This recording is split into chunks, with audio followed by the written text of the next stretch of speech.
What does it mean to live in your heart as opposed to your head? I'm sure you've probably heard this before of, oh, get out of your head. And it's like, what does that even mean? And we could probably surmise that it's, over analyzing and thinking too much and all of that. And that is a great part of it. And that is a lot of what it is. But I wanted to take a moment to really explain it and what it means to drop into your heart. So many of us, because we are living in a world that requires us to interact the way people expect us to interact in a way that is normal, right? We tend to start really getting consumed by our minds. And what that means is that we're overanalyzing, we're overthinking, we're trying to understand and figure things out. We are second guessing what we've done. Have we shown up right? Has the other person shown up right? Is this the right thing to do, the wrong thing to do? I mean, it is just constant. We're bombarding ourselves with all of these thoughts.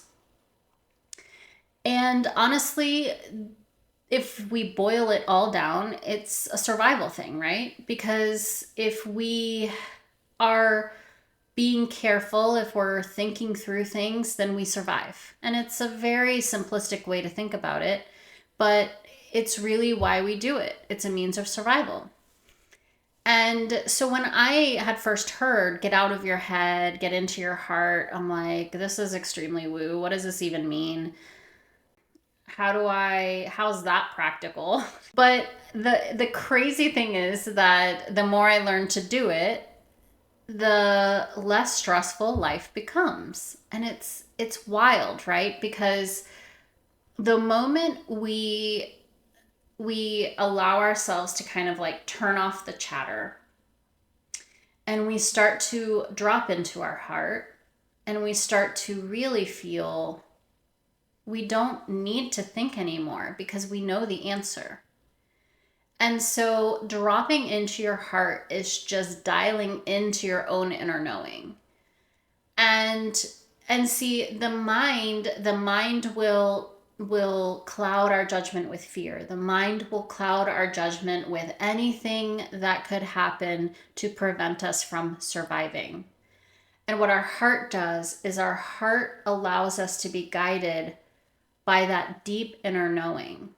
And so when someone tells you to get out of your head and into your heart, it's really just an invitation to follow your inner knowing, follow your intuition, follow the pull rather than push yourself.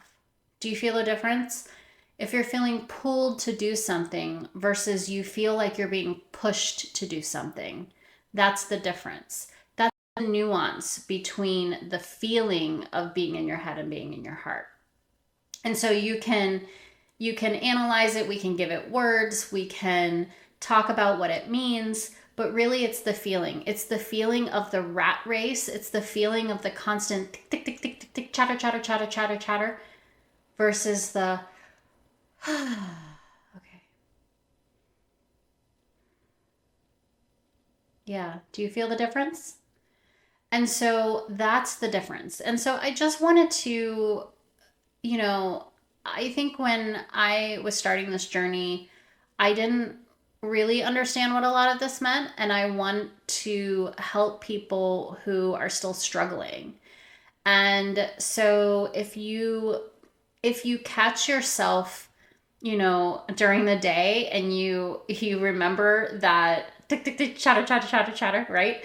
It's like, oh, okay, let me just take 5 seconds to take a deep breath and just like, and then just like reset. And when you do that, it automatically happens that you drop back into here.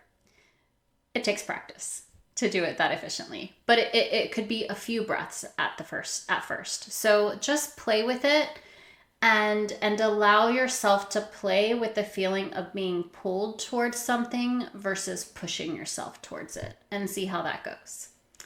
I hope this helped, and I hope you have a really great day. Take care.